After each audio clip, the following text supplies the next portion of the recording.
Hey everyone, week 3 and the final wrap up with AJ Fernandez Cigars, and we are smoking the AJ Fernandez Last Call, both the Puro and the Maduro selection. Stay tuned.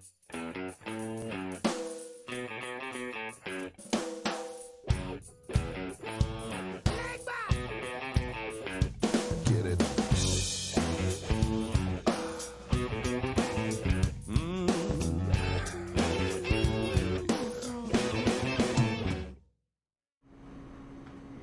Good morning, everyone, and welcome to Santino Sunday Cigar Review. I'm Mike. And I'm Mark, and we're back week 3, wrapping up AJ Fernandez Cigars, and I will tell you, this has already gotten off to a better start than the rest.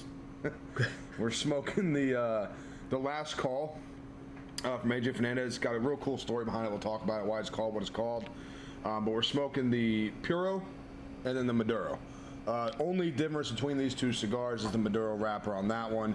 And from taste and look and feel, I'm wanting to say this is a Habano or even maybe a Corojo wrapper. The whole online searching and whatnot, I don't really believe some of what's being said. So if I'm wrong, someone will correct me somewhere. But Mike, we've had these cigars before. We've smoked these. Not exactly a light cigar to have in the morning. No, I think Last Call really implies it, right? It's supposed to be the last thing you do at the end of an evening of possibly cocktails and drinks and a nice meal, and it's a good way to cap off the night. It is not for the faint of heart, I guess. It's not what you would say is a mild cigar. Right. No, it's not. I mean, it's not incredibly overpowering. Again, being full strength, full body smokers, it doesn't compare with a lot of the really strong stuff, but it's not a light cigar. It kind of brings in some heat and some punch right away once you start smoking on them. The Last Call came from when AJ was walking through one of the factories. This is the blend that himself and his inspectors would be smoking when they were going through their fourth quarter walkthroughs of the aging rooms and the rolling rooms and everything every day. So over X amount of years or whatever, however long he had the blend or the portfolio, released it with the Last Call put on it, and that's the sales point. Like Mike said, it's you're out having a drink or you're overtime of a game and you want to have one more cigar. It's your Last Call. It's a good little marketing. What is the size of this thing? Is it a 4? This is the short Robusto. So yeah, we're looking at, I want to say it's 4 3/4, and that's a 48 or a 50. Yeah. Maybe. And it's great at the end of the night. That way you're not smoking something that takes 45 minutes to an hour to smoke. Right, and that's what's kind of cool is the cigar is offered in four different. So you got a Corona, a short Robusto, what were the other ones? A Lonsdale, and a regular Robusto. I believe those are the 4. That Robusto might be a Toro. I'm sorry, but when it comes down to it, this size, this really is. I mean, you see it all the time if you're hanging out with buddies or family or whatever, and you're like, oh man, I gotta leave in an hour, but I think I want one more cigar. Some people can go take a Toro or a Robusto and smoke it in an hour. Other people can't. They also don't want to smoke a Lancero because that's not their size, or a short Corona or a Corona. It's just not there. So they're looking for something, a little bit of ring gauge, but they don't want a nub. They don't want a 60 ring gauge. Right. That's for. This size on this cigar is perfect for that Last Call idea. For all our law enforcement people too, this is a great size cigar to smoke when they're on the job, because it's not going to take them long to smoke. No, not at all. And if they, if you got to put it down, we have a lot of law enforcement and active military and guys like this that are in high stress situations a lot of times, and they have their cigar doing their thing and they got to put it out real quick. We all know we don't like doing that with the expensive side of our things. But the Last Calls are not there. I mean, you're looking at a $4 cigar. It's a $4 cigar that's treated very well. Well, between 4 and 6, sorry, and between 4 and 8, depending on the size you have. But it's a good cigar. We're gonna get into what we're tasting and how this thing's working. But it's probably one of the best line releases from AJ, I think, right now. Just because I think it staples back to his roots. It's just true Nicaraguan tobacco. They're not hiding anything. You're not trying to add anything to create this weird effect and taste. So, I mean, I think it's pretty good. Yeah, and I think it's worth, in the next section we'll talk about maybe a little bit about AJ. He kind of blew up, and he became kind of like the hottest guy in the industry. Everybody seems to take their turn on top. He was Madonna. The problem is though, has he become a cliche now? Has he become too popular, too saturated? We'll get to that next. Stay tuned. All right, everyone. We just kind of touched on AJ's popularity in the industry. I mean, he shot up there. He went almost from like a boutique craft start to mainstream popularity in just a matter of 2 or 3 years, maybe a little longer. Yeah. And and you read all the articles about him. He's a very humble guy. He really appreciates his success. I think he gives a lot back to the communities where he's at. Right. But there's something to be said about his cigars and now what's happened. Mark, why don't you kind of let the audience understand what we're talking about?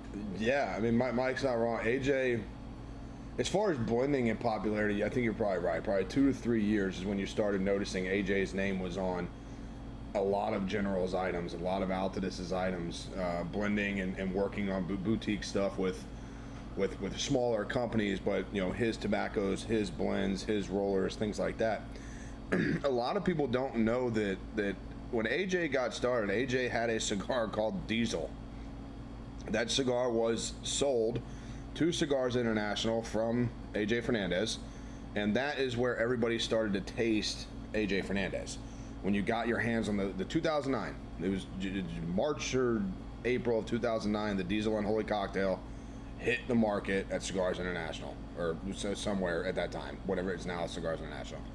And those cigars really started to go. And then you started to see AJ's stuff sprinkling in. There were new lines, the Ave Maria, the Man of Wars, the Black Pearls, 1812s.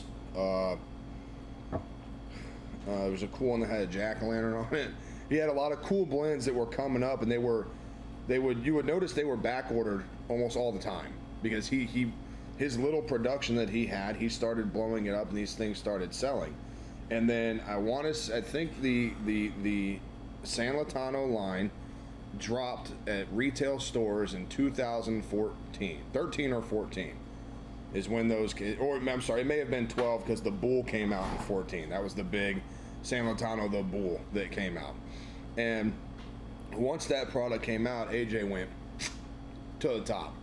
You were tasting some of the best tobacco to come out of Nicaragua, not being used by other families. I'm not saying there's anything different about my father's stuff or all the tobaccos Pete uses, all the tobaccos that Illusion, Agranosa, all these places they use their tobaccos down there. Everyone's got the Padrones, great tobacco. But AJ's stuff coming out, the blends that he had, the leaves that he had, the seeds he was growing and manipulating to create this tobacco, you didn't have that taste yet. Then it hit the market. And just like every good thing that comes out, somebody's going to want a piece of it. And if you go back and you look through the history of tobacco, this has been happening forever. It's not that anybody did anything wrong. It's someone took an opportunity, and I think AJ made the damn correct move to start blending for other people. Well, it drives his capital up, and he can then do other things. But I think he should have stopped. Yeah, because you don't want to sell your soul out and lose who you are. Yeah, I really do. Like AJ, he makes his tobaccos, his farm. I mean, you're talking like a real Cuban family, not all that stuff that's, like great grandfather was. No, the guy's a Cuban kid that grew up in Nicaragua, has been doing tobacco since he was 6 years old, I think is what it says, what interviews say. And yeah, I think it got to a point where he should have stopped. I really think what's going to happen in the near future is AJ's going to do what we kind of talked about. He's going to step back, and you might not see anything from AJ for a year or two. He needs to just maybe go back to the essence of who he is. Right. And not worry about making something for everyone else. Right. I mean, the guy's got tobaccos that everybody wants. He could honestly probably stop blending his own cigars and be one of, if not the top producing tobacco in Nicaragua. A lot of people will argue that with me because of the quantitative size of other people's farms. But when you're talking quality, you don't always get quality in every single crop. Everybody knows that. If every crop produced quality tobacco, then everybody would be making 10 million cigars a month, and these things would cost $1. So That's really how I feel about that with AJ. You know, and it's like you said, he's just a down to earth dude that just loves tobacco. That's it. That's all he wants to do is tobacco. So you can't hate the guy for doing what he did. I mean, because some of these cigars that come out that everybody loves now would not be there if it wasn't for AJ coming to do it. You have brand lines that were being blended by other people that could not sell on the market until he reblended. AJ blended it. A lot of Altiduses that way. Yeah, General same way. Yeah, a lot of stuff. All right, let's move on to the actual cigars that we're smoking. Mm-hmm. Mark, what are you getting out of your cigar? So, out of all three of these that we've done so far, this cigar from AJ I'm happy about. I'm actually incredibly excited about it. This takes me back. We talk about AJ going back to like his old stuff. This tastes like old AJ to me. It really does.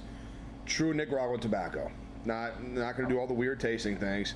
It's got its spice. It's got that earthy thing everyone talks about. Think about wood, nuts, whatever. It's there. It's the strength in it is consistent. So it's not like it's really hot and a nicotine punch, then it's really low and it kind of burns your tongue. Then no, the whole thing is just doing great. The taste hasn't changed. This is one of those. It's the end of the night. Like we said, the last call. You've smoked a lot. Your palate may be kind of condensed from spices and whatever you've been drinking, eating, or smoking. This thing here can probably liven it back up. Mm-hmm. It kind of makes the sides of my tongue salivate. It's weird.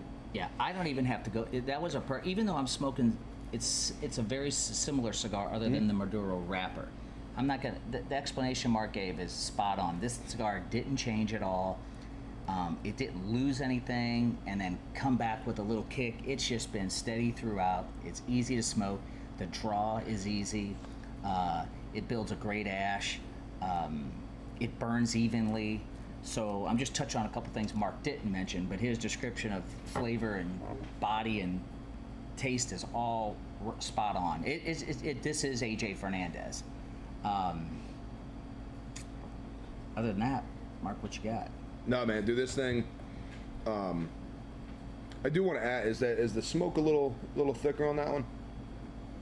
Yeah, maybe a little bit. The richness of the Maduro is what I'm asking. Yeah, I think that'd probably be other than slight variance of what you'll taste that someone else doesn't taste. I think that may be probably the biggest note is that smoke may be more dense because of the richness of the Maduro.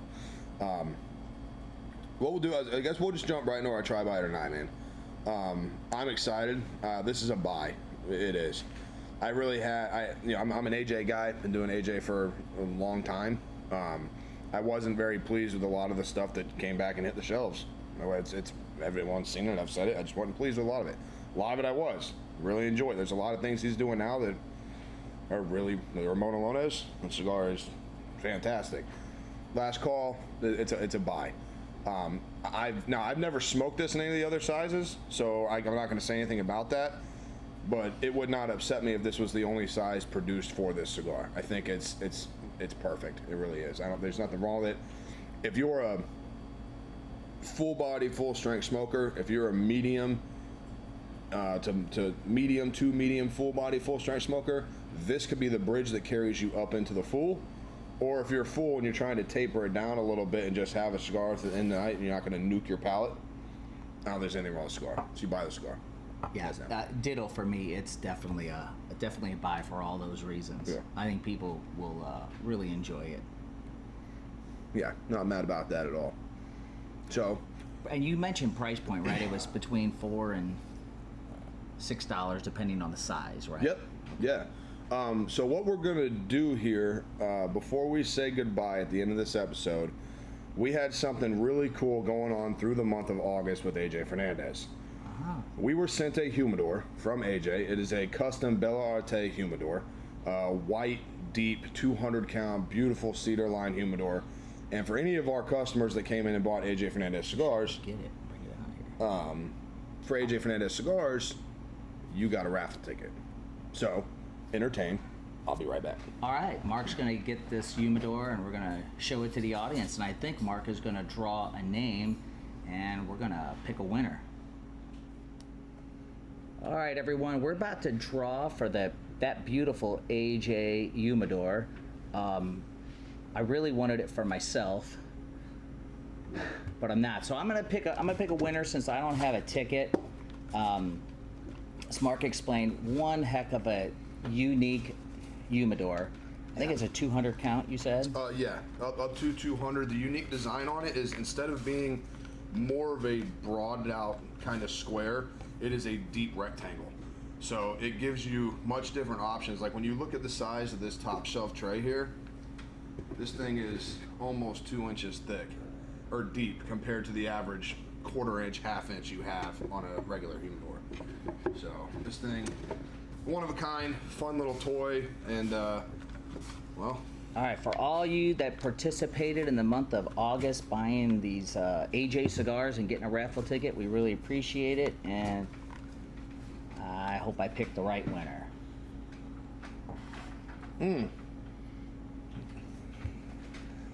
All right, so our buddy, you've seen him on the show, Dean Eshay. He's won the humidor. That's him there. No nonsense.